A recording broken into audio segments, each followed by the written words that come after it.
Let's discuss best practices to coach agents to success. Let's talk about that today on the Wandering But Not Lost podcast. This is the Wandering But Not Lost WBNL podcast, where real estate and reality meet. And now your hosts, Jan O'Brien and Matt Emerson.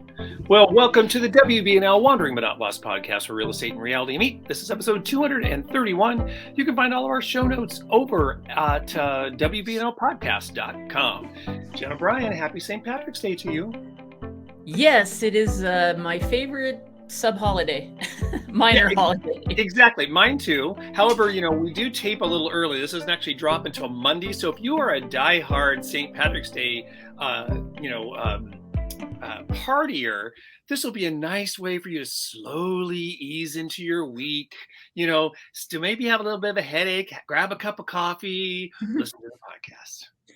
Do you have some St. Patty Day plans? We don't have any big plans for today. We are going to the Food and Wine Festival at the California Venture tomorrow, which I'm sure will be probably not all out of St. Patty's, but there will be some imbibing there. So there you go. In Green Bay.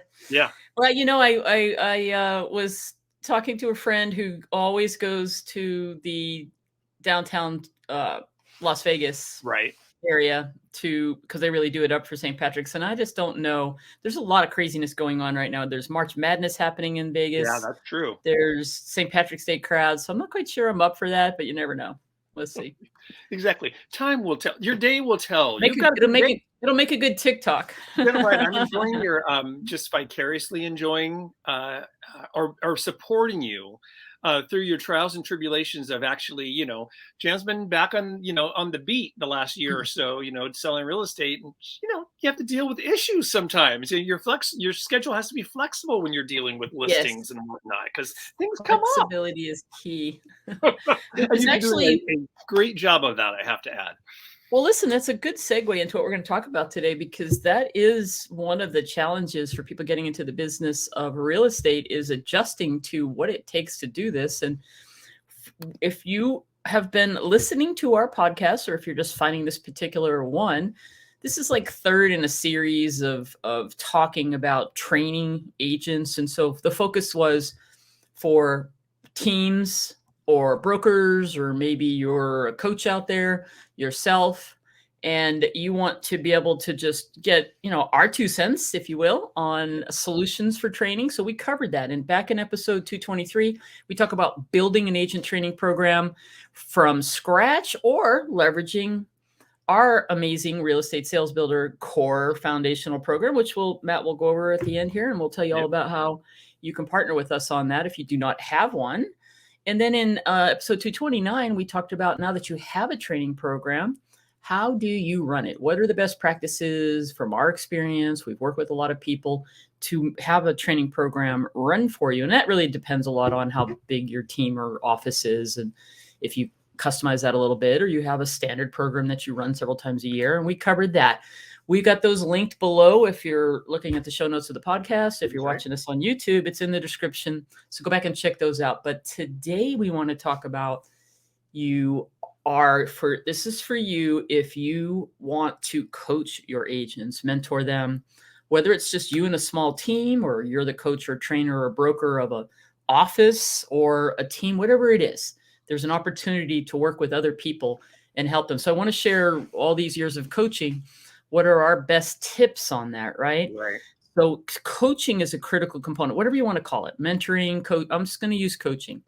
Coaching is critical to the overall success if you do have a training program anyway. You just can't really partner with us and get our online training and let them have at it. You've got to have a plan behind it, and that's what we covered in the other episodes.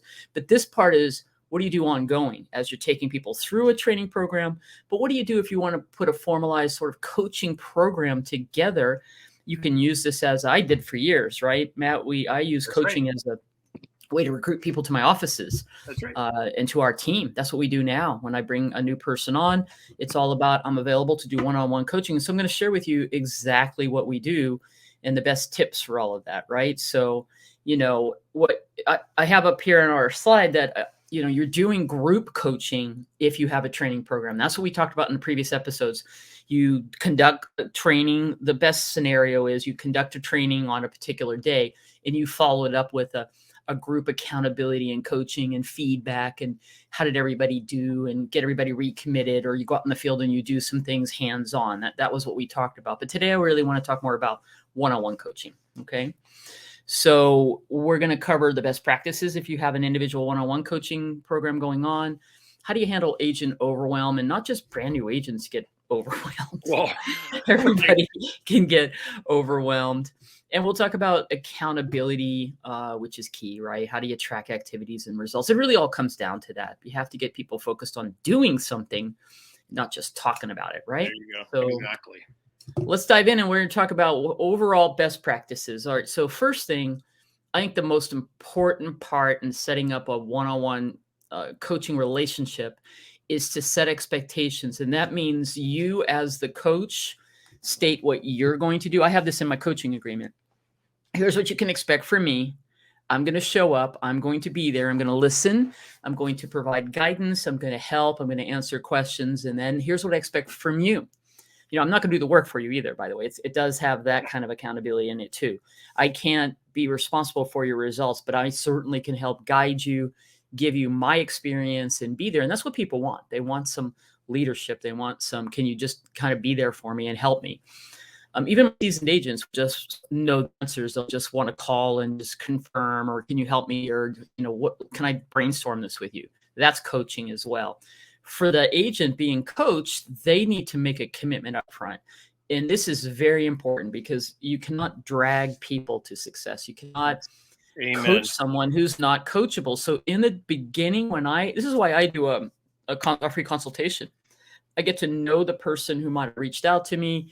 We talk, I get to know their story. I haven't met them before. And I want to know by connecting with them on a call or a Zoom call, is this someone who's coachable? Are they really committed to coaching, or are they going to do the work? Right. And I think that's something that you have to determine as well. So use a commitment form or a contract of some sort, and you need to help set those expectations up front that you're not going to do the work for them. Are they really willing to do the work? You're here for them. Plus, the other thing you can find out is, how does the person like to be communicated with? We'll talk a little bit more about that when we discuss sort of managing the personality styles and so forth briefly. But what I'm saying is that some people want you to really hold them accountable and to be stronger, you know, like I really need you to kick me in the butt. I have people tell me that, hold me accountable, like you have my permission. Other people prefer you to do it a little bit in a more, you know, I don't know what I'm trying to say, but you know what I mean. Passive is not the right word, but I know, yeah, exactly. You know what I mean? Like I'm going to respond better. So finding out what motivates people and how they respond, those are all important things because not everybody's the same. You can't just be the drill sergeant for everybody. Okay. Yeah. So initially, when you first have your first meeting, you're going to cover all those expectations, but then you got to have everybody set their goals. What are their goals in all areas of their life? You don't set the goals for them, right? So the agent needs to go. I mean, you may have somebody who's on your team or in your company that just only wants to close one transaction a month. They have other income, or they have someone else that has income. That's awesome. Let's put a game plan together for that. Okay. So have them set goals for business, but also balance. What are they doing in the rest of their life, for family, relationships, you know, time off, recreational stuff that they're going to do, as well as financial and business goals. Okay. And then a business plan, right? So if you need a business plan, we know where you can get one, right? Yes, you can actually take it for a test drive. It's one of our free mini courses that we offer over at wbnlcoaching.com. So you have no excuses if you are listening and you are in a leadership position as a coach, trainer, mentor, or want to be broker. You know, leverage our tools. And obviously we have that in our sales builder training program, which is a whole first module really, which is all about getting set up in the business and literally setting up your business plan, because that's the key, right? If we're going to coach real estate agents, we need to get them after all the balanced goals in all parts of their life. How many transactions do you want to close? How much money do you want to make? And we have that. Then it's easier to say, if they want to have this much money, that means 2 closings a month. Now you can really help them get organized and committed to what are they going to do to put people into their pipeline, to get in front of people that want to buy and sell real estate, to nurture them to get them to close 2 deals a month, right? That's what the whole coaching program is going to be about. So accountability, tracking activities and results, we're going to cover a little bit more on that. And then decide on frequency of your coaching sessions. This is really important. You've got to have some boundaries, okay? So, it depends on what you're doing. If you're doing this in conjunction with a formal training program, you might have a weekly check-in for 15 minutes, or you might schedule something every 2 weeks. But here's what's important. I think you need to you go 2 ways with this. You schedule appointments, like every 2 weeks. However, what I learned maybe initially, here's what I generally would recommend. Initially, you may have a few meetings when you're just getting started with someone, or they're new in the business. If they're new in the business, they're probably going through your training program. So you're going to have them for 12 weeks or however long you run that training program. But if you're coaching a more seasoned agent that's joining your team or brokerage, here's what I discovered. I had standing appointment times, right? We're going to meet weekly, or we're going to meet every other week at Fridays at 10 o'clock. Then I found that people would come to the meeting and they didn't do the work. So I switched to it's like, this is my time too. So I switched to a program, even in my paid coaching program now. I will have a coaching session with someone. Now I know that we will set our schedule for, I've switched back to, we know like this person wants a month or 3 weeks, but I had a time period there when I was managing people that I would have a standing appointment and they weren't ready, and it was wasting my time, really, to be honest. So it was like, here's the deal. If you want to have coaching with me, and I think part of that deal, Matt, was that people aren't paying for the coaching, right? Yeah. So if the coaching is free, because that's what you do as a team leader, then you can do something like this. Okay, Matt, you just made a commitment to do these things. That's what this next point is. Each coaching session, I would have them commit to what they say they're going to do to work on one of their systems, to what activities they're going to do. They're going to hold 2 open houses between now and the next time we meet. Right. So let's say it's 2 weeks from now. And so Matt's going to tell me everything he's going to do. We're going to get that committed, or whether I follow up and put it in an email saying, here's what he's committed to do. These tasks to finish up these systems, this thing you haven't finished, like your listing presentation, whatever it is, there's always stuff to do. This is the case. People literally, we get busy and we, procrastinate. That's the word. See, I couldn't get that word to come out of my mouth, procrastinate. But then what happens is, if they show up and they're not ready, then it's a waste. So I would say, here's the deal. When you have these things done, then you can schedule an appointment. Yeah. I would basically say, we're going to schedule an appointment when you're ready to go on to the next task. So if you're telling me it's 2 weeks from now and you're not ready, I don't want to block that time for you. So you go take the time that you need to do it. If it's a commitment to you and you're really motivated to do this, then I'll meet with you weekly. But you got to do the work, right? So you'll figure that part out. I had to go back and forth a lot of time on that, because it's like I wasted too much time, and there was a block of time it could have been for somebody else. Okay. It's, every single one of these points is super important in the process. And I think a lot of times people will skip some of these, or skip all of them, just sometimes, depending on what the situation is. That building a business plan, especially for a brand new agent, is so key, because I think it really gives them the picture of what kind of work they're going to actually have to do, And when I first got into the business, we didn't do a business plan. And I wish that we would have had that step. It really makes it more realistic about what your money goals are actually going to end up being, or what you can probably accomplish, especially when you're brand new. So don't skip these steps. These are super important. And that's a good point you're making. It's like, let's treat it like a business from day one. Like if you were opening up any other business, you'd literally have to have a business plan if you were getting a small business loan or whatever. So, you have to know what you need to do. So there you go. That's just a big picture of best one-on-one, just getting the whole thing started. Okay. So let's talk a little bit about handling agent overwhelm, because this is for real. Okay. This is for especially for a newer agent, but everybody gets overwhelmed. I mean, I get overwhelmed. I'm getting overwhelmed now. It's got, and it's all about this number one point: time blocking and keeping to a schedule. And I just tell you that that the more busy I get, the more important it is to be so clear that everything is in your schedule, so that you can make adjustments as necessary. Because this business is all about I could have a perfect day or week planned, and then something happened. Like this morning, somebody just texted saying, hey, I want to buy a house. All right, well, that's kind of important. So we're going to fit that into the schedule, right? But it doesn't mean we give up on the other things that we need to do. So for anybody, this is probably the biggest issue anybody that hires me to do coaching wants help with, no matter if they're brand new to 20, 30 years in the business.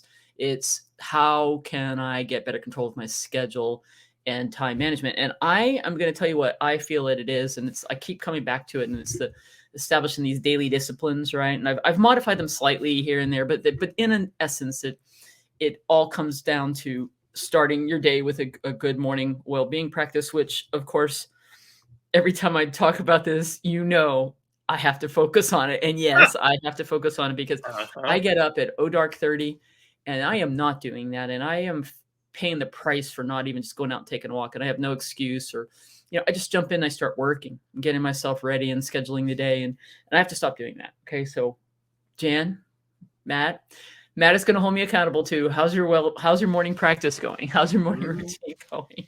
He does it though. See it. He's my hero on that. So good on you, my friend. You get it done, or you get it done at some point. That's right. But you're doing it. You're taking care of yourself. The other thing is, it's critical to establish for everyone 1 to 2 hours of some type of lead generation. It has to happen on a daily basis, at least 5 days a week. So even though this is how I'm saying it to manage overwhelm, is control your schedule. And by saying these are the important things to do, because when someone is new, and I remember back when I was new, you can fill your day up with all these things, and not one thing on that list is doing anything to get you business. And that is what agents will do. They will take that path of like, I call it getting ready to get ready.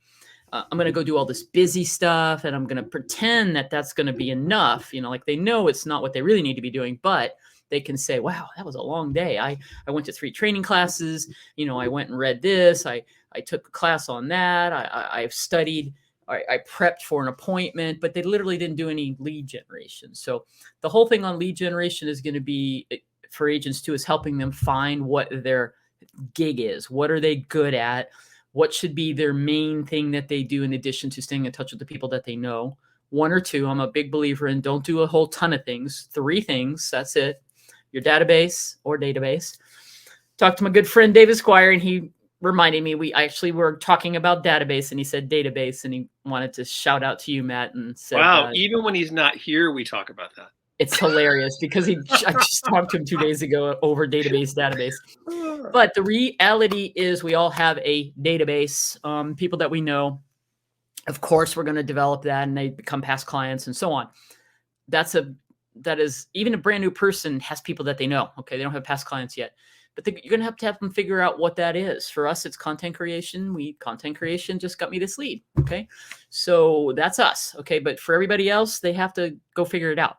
That's what your job is as a coach, is to help them figure it out. If they're new, they need to try all the different ways to generate business and see what they like and what they're good at and what they're going to stick to doing. Right. So who knows what that could be? They could be the best expired person in the world, or do networking, or it could be social media, or it could be open houses, for goodness sake, whatever it's going to be. Help them do that every day. And that's going to be the key to not being overwhelmed. They get overwhelmed because they don't have any money. There's no deals in escrow, right? But they're feeling super busy. And then the other things that are part of this daily disciplines is script practice, role play. I would add to that skill set development. We've been talking a lot about that.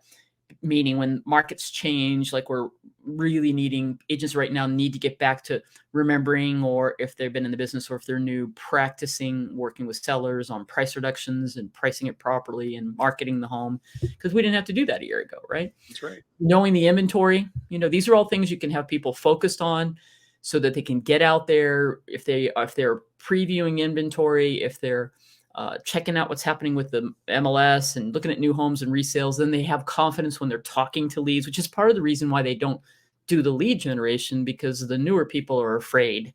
They're like, I don't know what to say yet. That's why I'm going to continue to take all these classes, and then eventually I'll be okay. Yeah. But that can't happen. They have to get themselves in situations where they're talking to people, right? And they'll only get better. And then of course they're following up with their people that they already know in their leads. So these are the best practices, but it's all around time blocking and being flexible, being able to know that for me, I'm down to, what did I do today to lead generate? Where did I follow up with leads that I know I needed to follow up with? Did I have client appointments today that I had to take care of? and then is there anything around escrows that I have to take care of? I'm down to these 4 things that are in my wheelhouse every day. And then of course, everything else falls around it. Okay. And yesterday was an example of being overwhelmed with an issue at a listing, a new listing. And that absorbed my day. And I did get some lead gen done. However, I did not do all the follow-up that I needed to do. I got 3 of those 4 done. So now I have to work on it today. So accountability, tracking activities, etc. Set those expectations from day one. Back to the first point, it should be part of the accountability is the key to that commitment from you're going to help hold them accountable. You're the accountability person they can count on to hold them accountable based on how you're deciding to do that. And you establish it up front.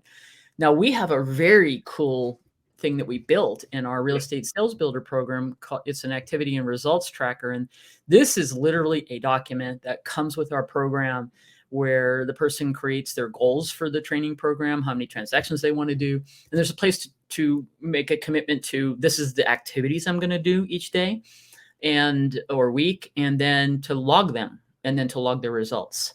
So you need something like that. Not hard to create it, but if you join forces with us, we have all that for you, right, Matt? Yeah, that's right. Now, I really believe, and this is what I do to this day, I start each coaching session with my existing coaching clients with, let's talk about what you committed to doing. And last time we met, let's see how the progress is. Did you accomplish it? And also what I always have them tell me what's going on with their production. So how many listings, how many new sales, did anything close? And we talk about that every single time. We start with where we ended, refocus, recommit if you need to on anything that you want to do. If people need to change priorities, that could be okay. But we do need to finish some things that you started. I mean, if somebody's working on their buyer system and all of a sudden they have a seller, yeah, we probably need to work on making sure you understand how to do listings, and we'll handle that first. And then we'll get back to finishing up your buyer system, okay? So I really like that, but make sure you're also celebrating people's successes, right? Every little step is a success, and then there's always something more to do, but we got to stop and say, great job on that. It's that whole sandwich technique. Great job. Here's where we can improve. Great job. Right. Well, I mean, accountability, no one really wants to be held accountable. I mean, you can know that it's good for your business, know that it will keep you on track, but accountability is a horrible thing. But if you're going to get praised in the accountability process, you're more apt to be a part of an accountability process, right? 100%. And there's all these fun ways to do it, right? If you have a group of people, you could have them in a group text. Everybody, you could have people get an accountability buddy. Yep. I was trying to think of that word. Matt and I are going to be accountability partners. We're going to text on a daily basis what we did. There's all kinds of fun things that you can do. You could create a group chat or use an app or use something where everybody's holding each other accountable. So be creative with that. That actually helps, especially if you're doing some group stuff. But if you have a lot of people, you're still doing one-on-one coaching, doesn't mean that they can't get together in little subgroups and do things together and hold each other accountable. So figure out what works for your particular team or company or office. And the last thing I just wanted to touch on was I kind of touched on the fact that everyone's a little different, right? Your style is going to be your style, all right? Your approach, the way you follow a program of coaching someone. And it starts with knowing what kind of personality you are, right? And what I'm talking about here is we have a whole actual module in our sales builder program about the 4 personality styles, the 4 main ones, and also communication styles, because it's key to sales, honestly. So Matt and I were talking, and I think we're going to do this is a great topic for a whole podcast. I think so, whether you're managing agents or you're just needing to communicate with anybody in your life, but your clients or other agents and so forth. There are some keys to that it's very empowering when, if you're a more controlling director style person and you've got an agent who's an analyst, a thinker, then they can be very overpowered and overwhelmed by you. And a person, for example, that is an analyst has to know the answers to the questions that are important to them, or else they won't get anything done. And listen, I'm not saying that, there's plenty of people. If every time we do this activity, every time I have any number of agents in a class, I just did it on a Zoom class. And I had everybody do the exercise that we have in our program, like under stress, where do you fall? And are you more task oriented, relationship oriented, and so on. And so it puts people into one of the 4 quadrants. And every group of real estate agents, primarily, Matt, is either going to be, there's only a handful of analysts, thinkers in any group. The majority of them are going to be directors. There's going to be a lot of promoters, the high I people, and there's going to be a good portion of supporters, a nice mixture. But it's usually the directors and the people that do really well in the business tend to be more that. Doesn't mean that an analyst can't be successful. The reality is they're going to attract people that like the way they think and they understand each other. So I'm working with a client right now like that, and I'm very, very understanding. He's a high I. I mean, he's a thinker, but he's also he's not a real director I, a thinker. That person is really hard to work with sometimes because they're very strong personality, but they have to have the answers. And he has to have the answers. And I'm so aware of that I use this technique, and you do this with your agent. What is it that you need to know to be able to go take the next step? Yeah, that's good. What is it what's not clear? Because if something it's like a hanging chat or something. It's like a open loop in their head that's going to bother them if they can't get the answer to that. To take it over to, if you have a client like that, they're not going to purchase until what their answers are. And if they're not buying, it's because you don't have that rapport, or you don't know the right answer. I mean, you don't know the right questions. You haven't gotten clear enough with it. So the same thing's going to happen. So there's 3 main personality styles. They all have different ways. You have to manage them differently. And we'll do a podcast on that, coach and manage them differently. And you discover all that in the beginning. And we can do in a podcast, we can talk about how do you pick up on how someone is, and then how do you just make slight variations. So if you're clear about what motivates them, then you can appeal to that, and that's going to help them be more successful. Yeah, it gets down to actual, just even words. The words you choose are so important. So yes, absolutely. So there's a lot we can cover on that, and we'll do it in a upcoming podcast because it's a great topic. Plus, it's great for everybody, regardless of whatever. Just in your own personal relationships, understanding the differences in people, trying not to make people be like you. That's the key, right? That's where a lot of challenges happen. Always. Why isn't this person getting me? I want them to be like me. No, you need to understand who they are and respect it. So yes, let's talk about this program, right? We are working through a program that we had kind of created for some clients, and we want to update it. And that's what I'm working on right now, to get it to the latest and greatest version. And this is literally a certification, if you will, program to how to train agents and coach agents and how to leverage our real estate sales builder program. Right, Matt? And that's right. We are hoping to have this out. The goal was February. Now it's March, but it's going to be released before the end of spring, sooner than that. We will have it available. So we don't know. I mean, let's talk a little bit about it. Like we certainly can customize this for you if you're listening and you want a program and you want to know how to use the program. You just need to reach out to us, right? We're happy to have a consultation. Even now, we have it ready if you were ready now. We're just going to literally record it and have it as an online training program for those that might want to be able to go back and hear us talk about how to implement and how to build this training program for your entity and how to coach your agents to success, right? We'll have that available. But we're ready to work with you and figure out what's a win-win. We do it with many clients around the country, and we're just formalizing it a little bit. What else can we tell them about our new program? I mean, first of all, it leverages the power of our real estate sales builder program, which is a great course for new agents, especially, but actually any agent that's ready, to get back in and strengthen up the foundation of their business. And that course, even though we've talked about this a lot on the podcast, just a reminder, there's 12 modules in that course. There's over 90 some odd videos, over 100 downloads. All sorts of things are going to be able to help the agent really get their business up and running. Through all of the systems and tools and everything like that. But the certification course, on top of that, agent, the tracker actually comes with the sales builder course, which is a great way if you want to self-track. But the tools that we provide the coach or your mentor in your office, or you, if you're doing the training of your agents, they will really help you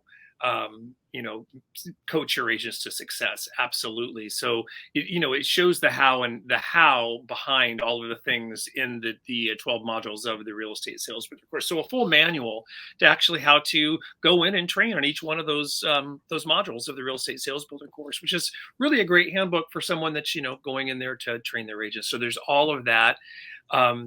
Like Janet just mentioned, some video that's going to be able to help coach you through the process of doing that.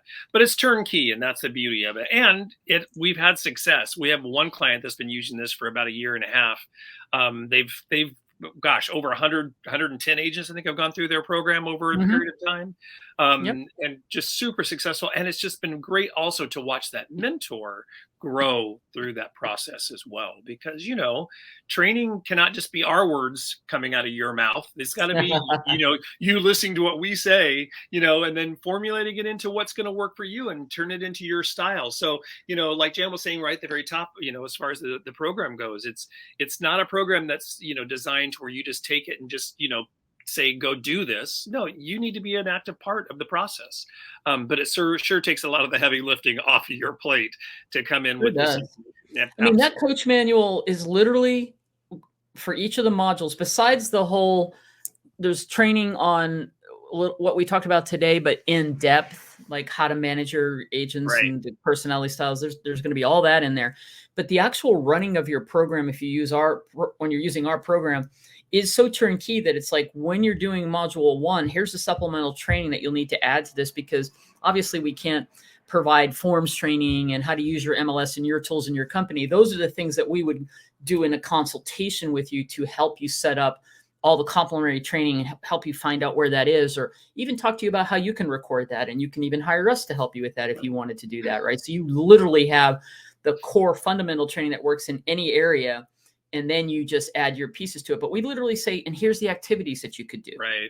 I mean, down to even here's some role play that you can do in the class. Yes, here's an exercise you can do in the class. Here's the exercise. It's that detailed. So you could take it and run with it as is, or you'll get motivated. If you're a trainer anyway, you'll do like a lot of our clients, and you'll say, that got me started. Now this is how I'm going to augment, or how I'm going to run that class. And then the people always have the videos that we've done to go back on. So your training can really be so more interactive and role playing. And then that you have the core of our program for them to go back. And now you got them out doing activities, and this is the key. So we're excited about it, and we want to be there for you. So if you're listening and you're in need of some help with this, whether it's a small team, large team, a brokerage, that's who we want to work with. So reach out to us. If you want more information on that, or if you're ready to get started right now, even before we have our course all up and ready to go, because Jan said, like I said, we have all the materials there. We're just trying to finalize it right now.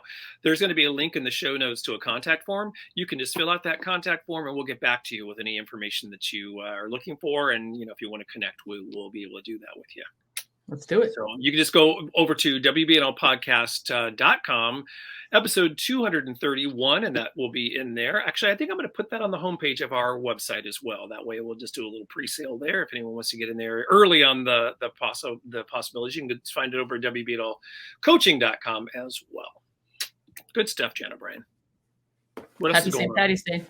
Yeah. So, all right. Well, I'm looking forward to seeing if you actually are driving by something on your travels today and like, you know what, on the way home, I might just stop by there, because that sounds like a Jan O'Brien thing. We'll see. I'll be ready. All right, everyone. Get up, get out, live the life you've dreamed, and be forever wandering but not lost.